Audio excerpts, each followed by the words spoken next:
Okay, now let me talk about the regional context, the ASEAN risk and vulnerability profile. I just highlighted some of the selected MDGs.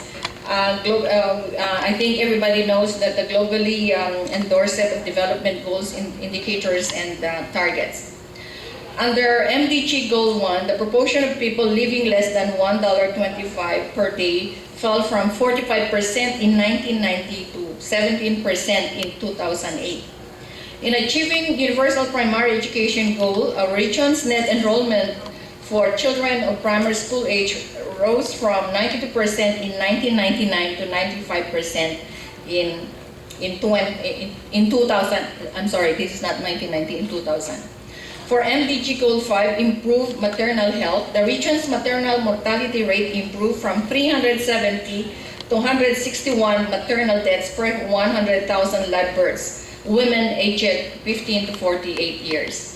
In ensuring environmental sustainability Goal 7, 65 out of every 100 persons have access to improved drinking water against 56% in 1995. In 1990, 37% out of total population in the 7 countries have access to improved sanitation facility, and 20 years later, this gone up to 70%. So 37 up to 70%.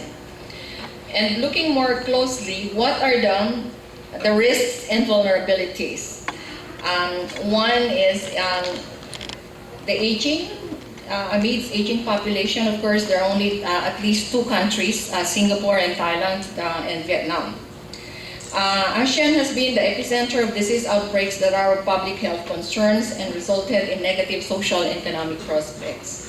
A more recent scenario points to pandemic influenza in 2009, the H1N1, and the emerging infectious diseases or highly pathogenic emerging disease pandemic influenza, caused by ASEAN governments to allocate scarce financial resources to contain the virus. And the threat of avian influenza remains, with ASEAN countries accounting for 64% of the confirmed human cases worldwide and 79% of the global deaths, and economic losses in excess of $10 billion. Non-communicable diseases or conditions affecting healthy lifestyles are also increasing in incidence. These include cancer, cardiovascular diseases, chronic respiratory diseases, and diabetes. According to the Lancet 2011, chronic illnesses such as cancer and heart disease caused the death of 2.6 million people, over 60% of all deaths in the region in 2005. And it was extrapolated that there will be an increase of 4.2 million deaths per year by 2030 if no action has been taken to improve the health conditions in ASEAN. Now, let me talk about migration. One of the ASEAN purposes is to facilitate movement of skilled labor and professionals. The reality shows that flow of migrant workers in the region remains at the level of low-skilled workers. I think you and I know this, especially in the Philippines and Indonesia. Migrant workers give a significant contribution to the economic labor market demands of receiving states, and migrant remittance flows have profound impact on the livelihood of people in the sending states at macro and micro levels.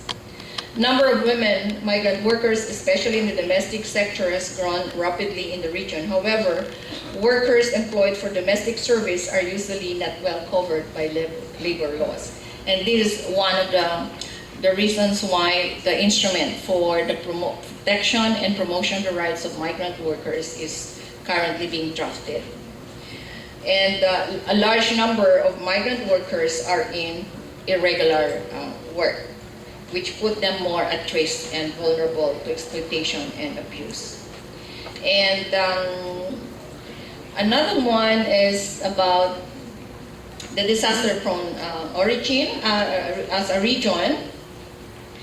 Accordingly, from 2000 to 2009, flood storms, earthquakes, and landslides were amongst the most frequent hazards in the region. These disasters account for 14% of the world total number of disasters during the same period. And this was confirmed by the AHA Center's recent statistics during the period of December 2011 to October 2012. About 44% of disasters recorded were related to floods. While flood was the most frequent hazard, earthquakes caused the most adverse impacts in terms of loss of life, number of injured, and number of people made homeless. I think everyone still remember the Aceh tsunami. This was triggered by an earthquake. And Indonesia, and there are 4 other member states who were affected: Indonesia, Thailand, Myanmar, and Cambodia.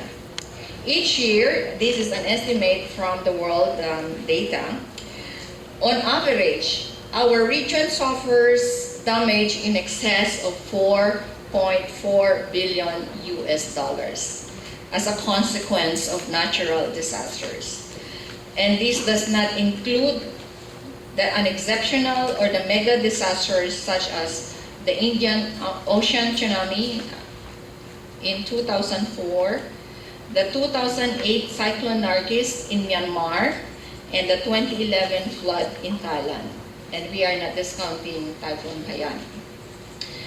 Finally, climate change. These are the statistics that we have gathered so far on ASEAN. And it says that the Southeast Asia is one of the world's vulnerable regions to the impact of climate change, with its heavily populated coastlines, large agricultural sectors, and large sections of the population living under $2 or even $1 a day. Southeast Asia's average temperature has increased at a rate of 0.1 to 0.30 centigrade per decade, and sea level has risen 1 to 0.3 millimeter each year over the last 50 years or so.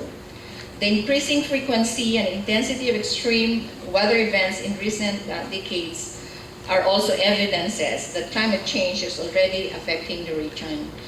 And accordingly, Southeast Asia is likely to suffer more from climate change than the global average in terms of increased frequency and intensity of extreme weather events, declining crop yields, loss of rich forests, damage to coastal resources, increased outbreaks of diseases, and associated economic losses and human suffering.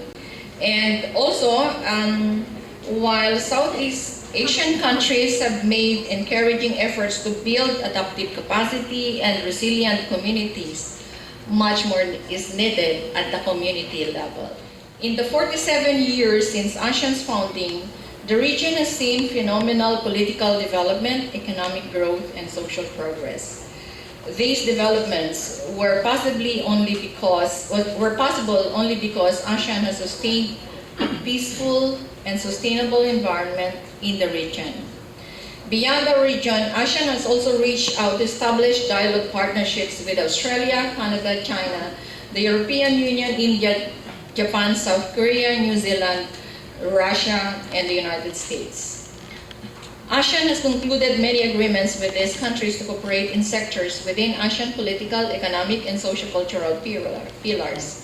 These agreements affirm the commitment of the ASEAN countries to fully integrate our region with the rest of the global community. The cooperation which ASEAN has developed and the networks we built within and beyond have given a strong basis for us to face current and future challenges.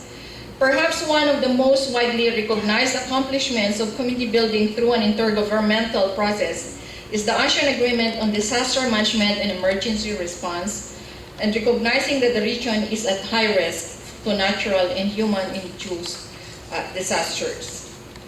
Adversity is the mother of ingenuity and survival. ASEAN member states have learned that we can only be strong by remaining united against these adversities. ASEAN governments work collectively and with our dialogue partners to enhance our capacities to deal with disasters and other obstacles together. There's no doubt in my mind that the power and advancement in social science research would have a strong influence in community building.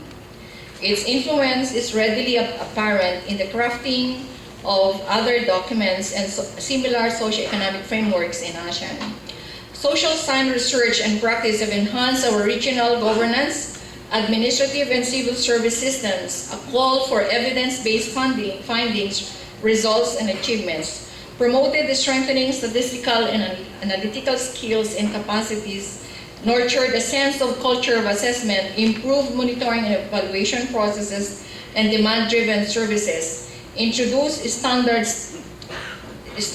ISO institutional and work processes, and tools such as balanced scorecards, performance matrix, and results-based management. More recently, the social sciences have shaped the way we define the ASEAN community as not simply an intergovernmental system.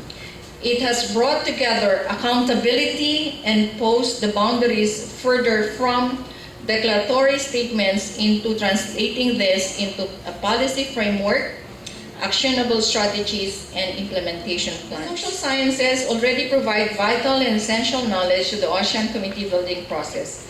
But as we try to envision what lies ahead, what constitutes our identity, and what norms or principles, faced with challenges that must be addressed now and in the near term. Social science contribution to ASEAN community building lies finding a voice in concordance with the 23rd ASEAN Summit in Brunei Darussalam, issued the Bandar Seri Begawan Declaration on the ASEAN Communities post-2015, with the ASEAN leaders noting the importance of realizing a politically cohesive, economically integrated, socially responsible, and a truly people-oriented, people-centered, and rules-based ASEAN as central elements of a post-2015 vision in the ASEAN community. A set of general principles for the development of the post-2015 vision are as follows. It should be enhancing and consolidating the ASEAN community, since community building is a continual process. It should be enhanced by a forward-looking vision about ASEAN in the future, taking into account the fast-changing realities both within each ASEAN member state as well as in the regional and international landscape. The post-2015 should also take into consideration the ongoing global discourse in formulating the United Nations post-2015 development agenda and the Sustainable Development Agenda. The post-2015 should continue to maintain and enhance peace and stability in the Southeast Asian region and beyond, promoting shared norms and values in interstate relations based on the governing principle of the rule of law. It should also continue to promote common prosperity through enhanced economic integration, not only among ASEAN member states, but in the wider Asia-Pacific region. And it should promote the principles of inclusiveness and public consultation. It should continue to be an outward-looking by enhancing ASEAN's centrality in the evolving regional architecture and consolidating its regional partnerships and reaching out to potential partners. The post-2015 should promote ASEAN's global platform in line with the Bali Concord 3 and having to have a common position in global issues. And it should strengthen ASEAN's institutional framework by enhancing effectiveness and efficiency of ASEAN organs and institutions, as well as synergy, consultation, coordination, and coherence, among others. And how does ASEAN post-2015 distinguish itself from the ongoing debate on the sustainable development goals? Much effort should be made to define these distinct regional positions and strengthen its centrality by leveraging the diverse institutions and highly networked sectoral bodies as ASEAN's presence expands in regional and global fora. There are also a number of cross-cutting issues and emerging priorities that require horizontal coordination of efforts of sectoral bodies across communities which cannot be adequately addressed individually. These cross-cutting issues include climate change, disaster management, energy and food security, emerging infectious diseases, poverty alleviation, financial crisis. And addressing said cross-cutting issues required involvement of everyone, including the different sectoral bodies from the three communities. Inclusivity, equity, and incorporating global development themes reiterates ASEAN's commitment to narrowing the development gaps. And so, what then are the role of social scientists? And I'd like to, I wanted to highlight 5 of them. 1, research, and I think this was highlighted earlier by Dr. Amar, research for policy and program development. Social science needs to leverage its important strength in research and provide the needed linkage between policy and program development. Second, capacity building and provision and technical assistance. This is one of the things that you may contribute to the ASEAN community. Third, knowledge management, development, and knowledge sharing. Coming from all the professions, from social sciences, documentation, coming up with compendium of best practices can be a powerful tool towards enhancing capacities of ASEAN member states. And we need to tap into the use of ICT, the IT. And then policy analysis and policy briefs. Through your research, you can help ASEAN by providing incisive policy briefs that can be used as a reference in strengthening policy frameworks in ASEAN and agreements. And then third, innovation. How can social scientists contribute to increasing use of evidence-based, use of science, use of technology to help alleviate peoples of ASEAN?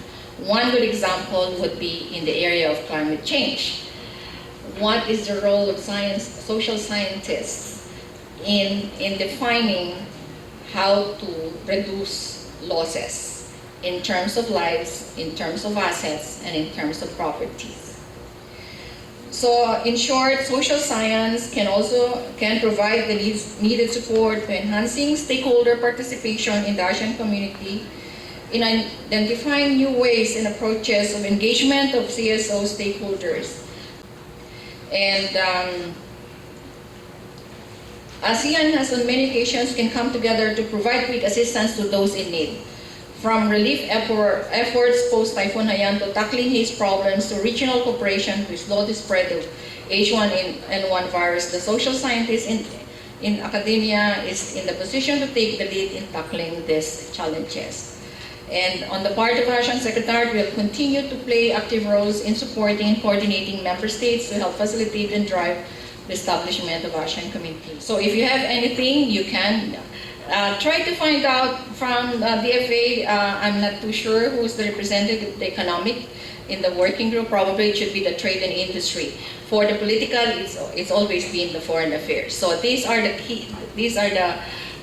key focal agencies in the Philippines where you can course your recommendations in the post-2015, and this is really the important time. Thank you very much. Maraming salamat po.